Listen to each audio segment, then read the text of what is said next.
Distribuição Videoarte do Brasil.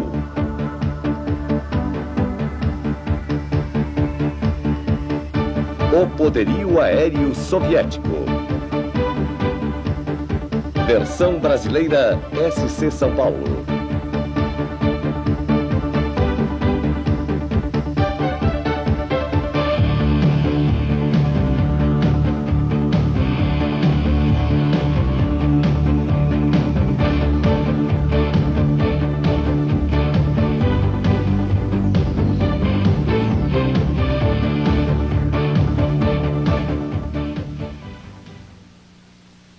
Asas soviéticas.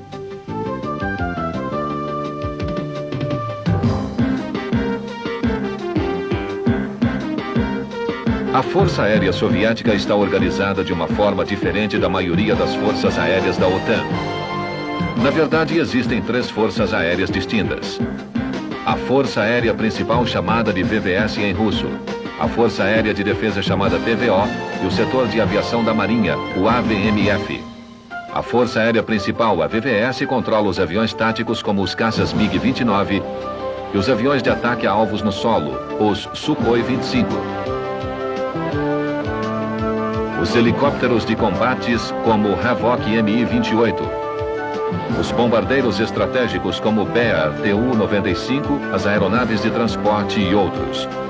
A Força Aérea de Defesa controla as forças de defesa estratégica, como os novos Flanker Su-27 e os interceptadores Foxhound MiG-31 e mísseis superficiar.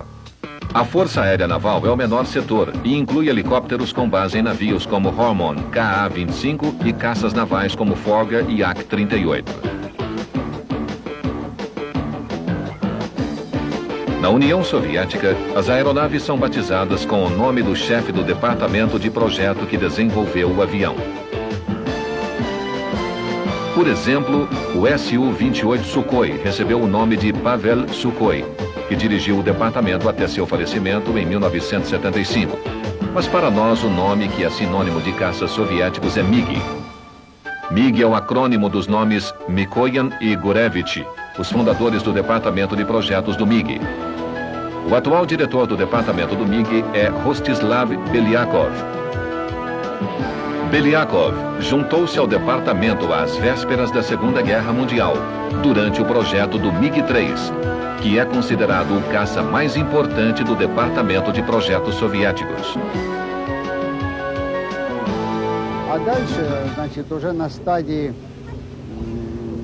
Em 1957, tornei-me subchefe do departamento responsável pelos sistemas de controle. Em 1962, fui indicado para ser o projetista-chefe.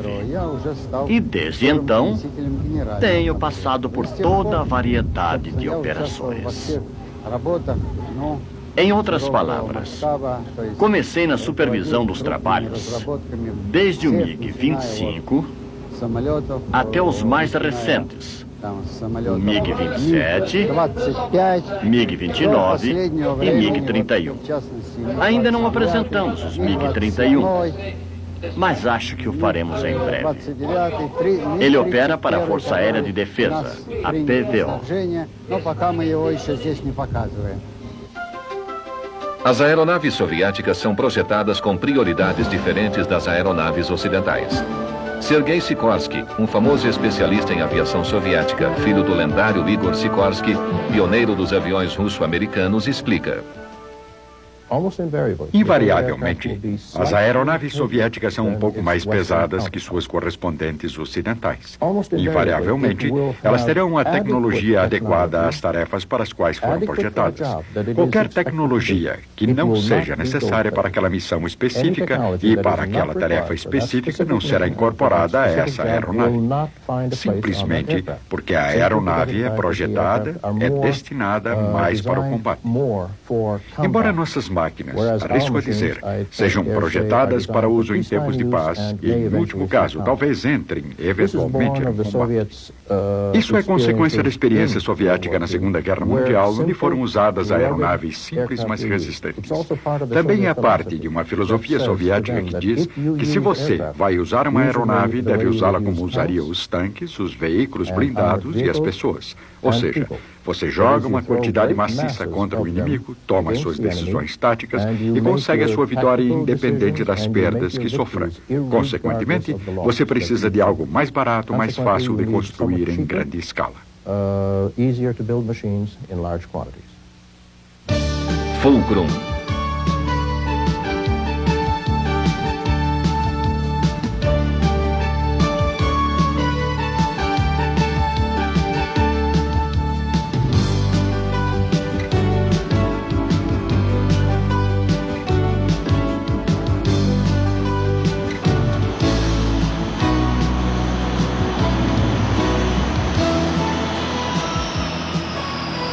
O MiG-29 Fulcrum é o mais recente produto do Departamento de Projetos Mikoyan. O MiG-29 foi desenvolvido em meados da década de 70 como um caça frontal para a Força Aérea Soviética, substituindo o antigo MiG-23 Flugger. Em termos de tamanho e desempenho, ele é muito parecido com o caça de combate F-18 da McDonnell. Ele é frequentemente comparado com o F-16, mas o MiG-29 é, na verdade, consideravelmente maior e mais pesado do que o F-16. O MiG-29 é um caça potente e com uma excelente capacidade de manobra, o que se pôde observar muito bem durante as exibições na Farnborough em 1988 e em Paris em 1989. O chefe do departamento Mikoyan compara seu mais recente caça com os modelos atuais da OTAN.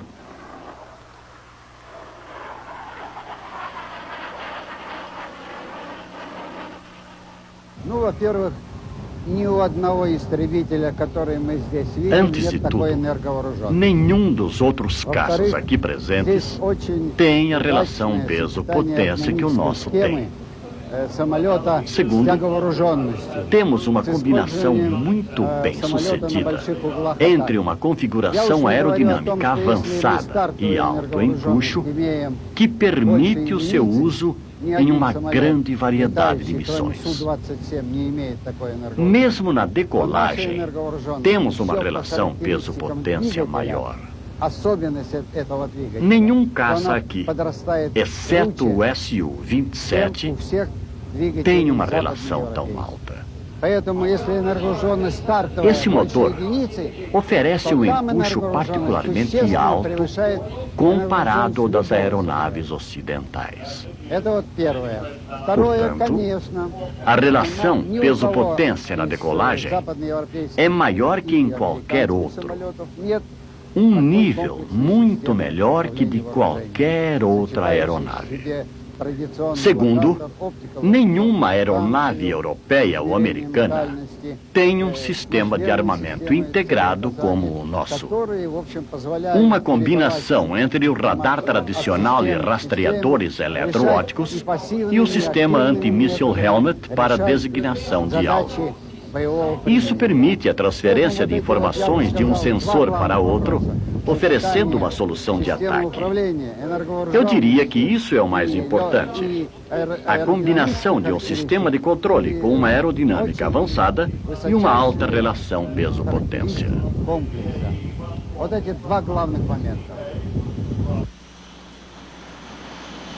Controles de fogo integrados do MiG-29 consistem de um radar RP-29 Slotback, que é ligado a um laser telêmetro e a um indicador infravermelho montado na frente da cabine de comando. Ao contrário do radar, o indicador infravermelho não emite sinais eletrônicos que possam ser detectados por aeronaves inimigas. Todos os caças modernos possuem receptores de aviso de radar que captam emissões no radar e avisam o piloto que ele está sendo rastreado por uma outra aeronave. Os controles de fogo do MiG-29 permitem que o piloto desligue seu radar e se mova sorrateiramente em direção a um adversário que não é avisado pelo seu radar. O indicador infravermelho capta o calor emitido pela aeronave inimiga pelo escapamento do motor, por exemplo. Em termos de alta velocidade e capacidade de manobras, o MiG-29 se equivale às aeronaves ocidentais, como o F-16 ou o F-18. Uma das manobras mais extraordinárias realizadas pelos pilotos de teste do MiG foi um stall de golpe de martelo, onde o piloto realmente deixa que o avião caia num mergulho quase vertical por alguns momentos antes de retomar a velocidade. Essas manobras são as mais notáveis, considerando-se que as versões atuais do MiG-29 não usam os avançados controles de voo computadorizados chamados fly-by-wire, como os F-16 ou F-18. Os projetistas soviéticos normalmente usam tecnologias menos avançadas que os projetistas ocidentais, mas eles exploram as velhas tecnologias o máximo possível e assim conseguem oferecer um desempenho comparável ao das mais modernas tecnologias.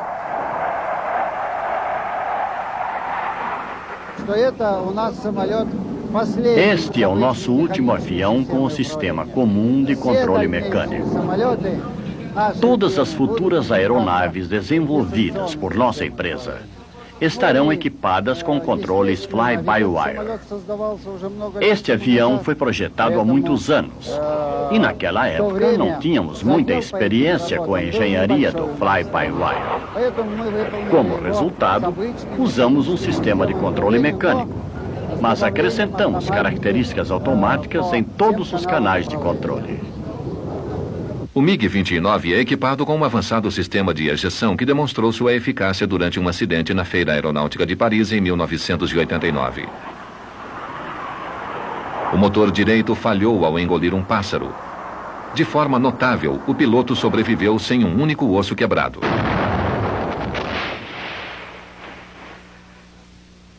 Essa repetição em câmara lenta mostra o acidente com mais detalhes.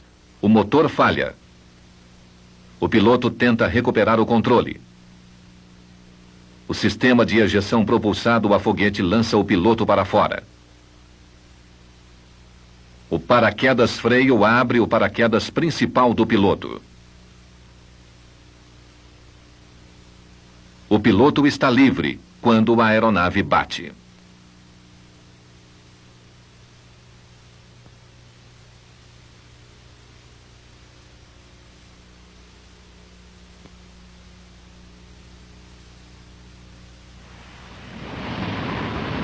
O MiG-29 Fulcrum é hoje o caça mais potente da aviação soviética. Seu impressionante desempenho o coloca entre os primeiros em termos de caças de combate.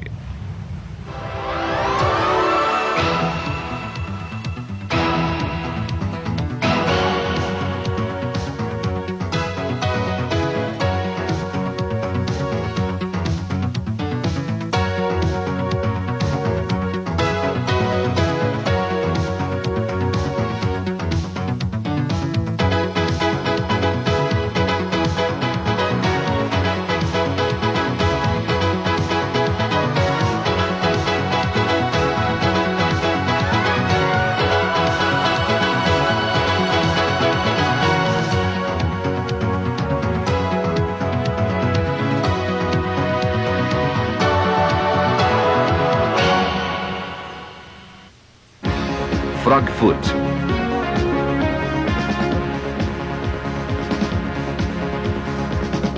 Comparado com a sofisticação do MiG-29, o Sukhoi 25 Frogfoot é um avião muito mais simples. Ele foi projetado para operar num ambiente mortífero de baixa altitude como um caça leve de ataque. Numa época onde a maioria dos aviões de combate são projetados seguindo o lema mais alto, mais rápido, mais longe, o Sukhoi 25 foi projetado sob o lema mais perto, mais baixo, mais silencioso. A aeronave que vemos aqui é o Su-28 Frogfoot, uma versão de treinamento do avião de combate Su-25. A OTAN apelidou o Sukhoi 25 de Frogfoot, pé de sapo em inglês, mas para os pilotos russos ele se chama Grash, um tipo de corvo russo. O Frogfoot é um avião de apoio. Ele é usado para destruir tanques inimigos. É um topa-tudo. Ele desce e luta dando apoio às forças de terra, de modo muito semelhante ao do A-10 da Força Aérea Americana. E sua história remonta à Segunda Guerra Mundial, quando a União Soviética desenvolveu o que foi chamado de Shturmovik, uma aeronave para ataque de alvos no solo muito forte e resistente.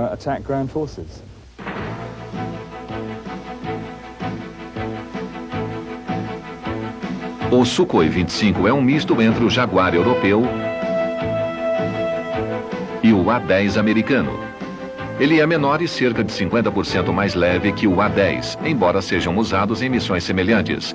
Como no caso do A-10, o Sukhoi 25 está muito bem protegido, com o piloto sentado em uma redoma de titânio.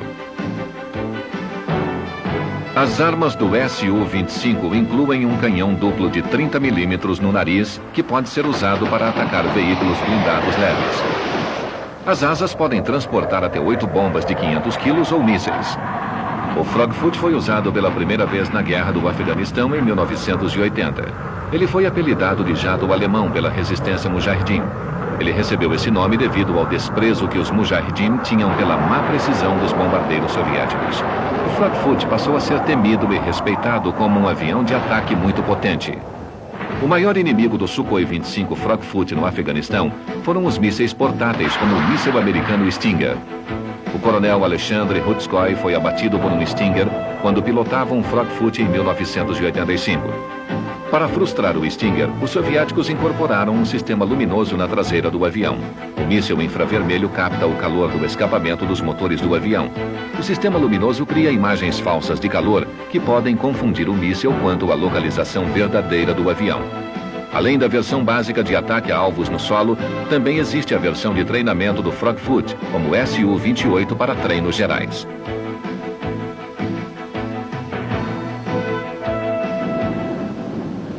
O Su-28 que vemos aqui está se tornando o avião de treino padrão para os aviadores soviéticos, substituindo o antigo avião de treino MiG-17. É uma aeronave estável, segura, muito adequada para treinamento.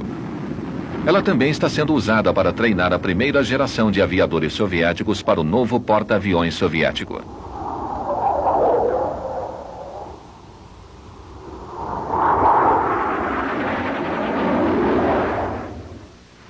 Ela está sendo usada para treinar os pilotos soviéticos nas arriscadas e difíceis manobras de aterrissagem nos convés. Flanker.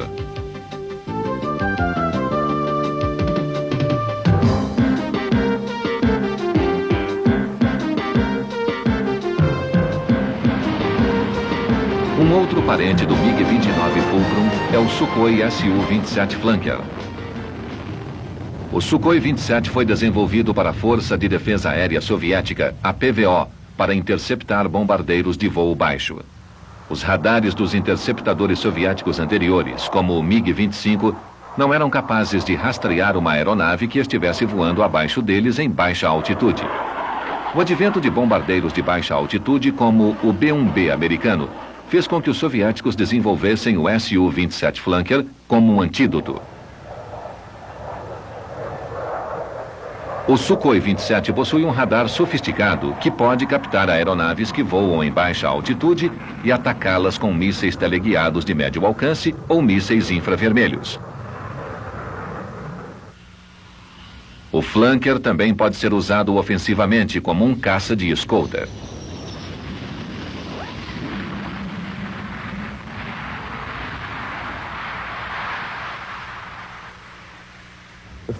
O Flanker é um caça de escolta de longa distância. Ele é usado para escoltar bombardeiros soviéticos, como se estivessem sobrevoando o Mar do Norte, por exemplo, para atacar a Grã-Bretanha. Aqui em Paris, ele mostrou ser um avião com grande capacidade de manobra, muito acima do que pensávamos. E isso provavelmente se deve ao fato de ter sido incorporado um moderno sistema fly-by-wire, que é um apoio computadorizado para o piloto. O sistema de controle de voo fly-by-wire no Flanker é uma prova da sofisticação do seu projeto. Ele é o primeiro avião de combate soviético a incorporar essa tecnologia, embora ela já tenha sido utilizada em aviões americanos na década de 70. O sistema fly-by-wire permite que a aeronave realize manobras que seriam inconcebíveis nas gerações de caças anteriores. Os soviéticos estão tão confiantes com a qualidade desse projeto que chegaram a sugerir a realização de uma feira de acrobacia aérea para aeronaves militares com sede em Moscou. A mais espetacular e incrível manobra realizada pelo Flanker foi chamada de Pugachev Cobra, em homenagem ao piloto que a realizou.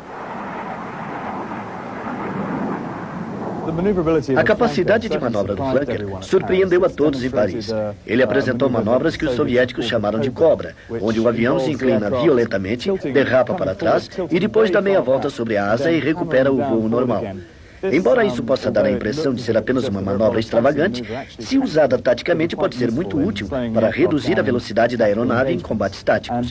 Isso em decorrência do seu sistema de controle fly-by-wire altamente avançado, que é um apoio computadorizado que permite ao piloto realizar manobras tão avançadas. Os correspondentes ocidentais mais próximos do Flanker são o Eagle F-15 americano e o Tornado inglês.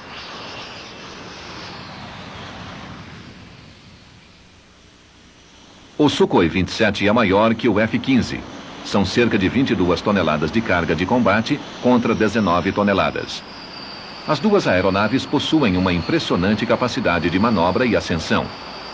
Os motores do F-15 oferecem 21 toneladas de empuxo e os do Flanker 25 toneladas. Os soviéticos desenvolveram uma versão especial do Sukhoi 27 chamada P-42 para desafiar muitos dos recordes de tempo e altitude estabelecidos pelo F-15. O Flanker atualmente é o detentor de 27 recordes mundiais de desempenho.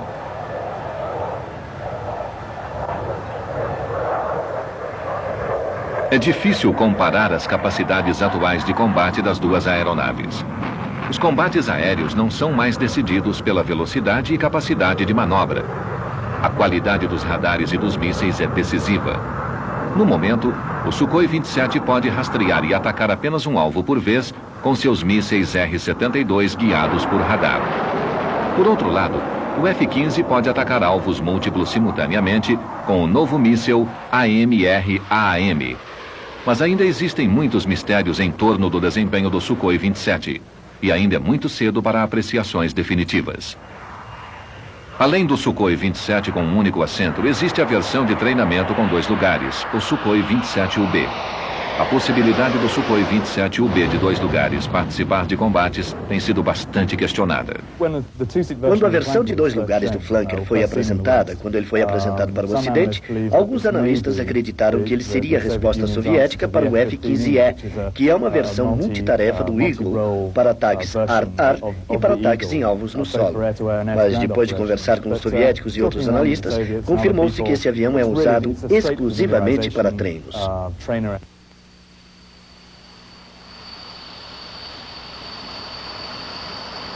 Provavelmente, num futuro próximo, será apresentada uma nova versão do Sukhoi 27 para operações de transporte. Os soviéticos estão realizando testes com o Flanker para que ele possa operar do convés do novo porta-aviões Tbilisi. O primeiro deles deve entrar em operação no início dos anos 90. Nesse novo papel, o Flanker será o correspondente soviético do F-14 Tomcat da Marinha Americana. Havoc.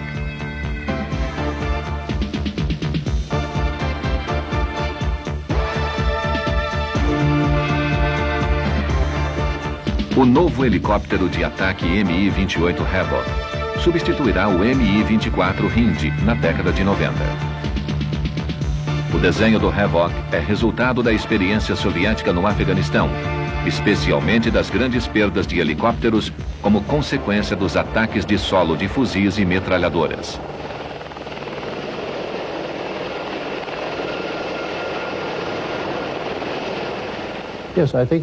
Acho que o interesse da Força Aérea Soviética pelos helicópteros aumentou consideravelmente durante a Guerra do Afeganistão. A meu ver, os números falam por si. Eles começaram com cerca de 75% de aviões e cerca de 25% de helicópteros. Mas nas etapas finais da Guerra do Afeganistão, as proporções praticamente se inverteram. 75% das missões e das saídas eram feitas com helicópteros. Para mim, acho que é isso que torna o Havoc diferente do Hind. Pode-se ver com a Guerra do Afeganistão. O que os soviéticos fizeram foi pegar toda a experiência que tiveram no Afeganistão e chegar à conclusão de que o que eles precisavam era uma máquina que transformasse o helicóptero Sturmovik em suporte aéreo. A geração seguinte dos helicópteros Sturmovik. A primeira coisa que perceberam foi que essa máquina tinha que sobreviver às pequenas armas de fogo. E então eles tornaram seus helicópteros praticamente imunes às armas pela 7.65 e cerca de 95% imunes às de calibre 12.7 e 0,50. Depois eles desenvolveram algumas técnicas de sobrevivência bastante engenhosas para a tripulação. De modo que mesmo na remota possibilidade da aeronave ser atingida, a tripulação podia sobreviver. O Havoc é equipado com um canhão automático de 30 milímetros sob o seu nariz, que pode atirar munições altamente explosivas e de perfuração de couraça. Nos pilones estão os lança-foguetes para 40 foguetes não guiados e trilhos para mais 16 mísseis antitanque Spiral AT-6 guiados. Os mísseis Spiral AT-6 permitem que o Havoc ataque tanques a uma distância de 3,5 milhas. Os mísseis são guiados por uma pequena antena no nariz da aeronave. O poderoso armamento antitanque do Havoc permite que ele dê apoio às unidades soviéticas blindadas durante operações mecanizadas. O novo Mi-28 Havoc, que foi apresentado em Paris na Le Bourget, nos impressionou muito por sua performance, pelo seu tamanho e pela sua resistência. É uma aeronave realmente projetada para escoltar os blindados soviéticos.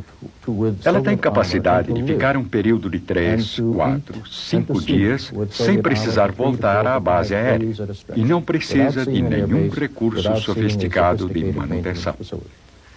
A aeronave tem sido comparada a algumas máquinas como o Apache e o Mangusta.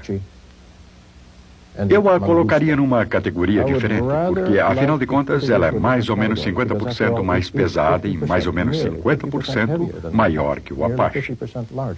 É um exemplo bastante interessante de uma máquina ideal para ataques em alvos no solo, com excelente capacidade de manobra e características de desempenho. E, certamente, uma extraordinária capacidade de desempenho ar-ar. O Havoc soviético e o Apache americano possuem características de voo semelhantes. O Apache tem a vantagem de possuir características de ataque noturno mais sofisticadas. Mas o Havoc está muito bem talhado para a sua missão de suporte aéreo às forças terrestres soviéticas nos modernos campos de batalha.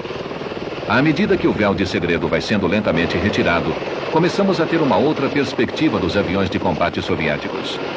Os aviões de combate soviéticos são projetados a partir de prioridades diferentes das dos aviões da OTAN.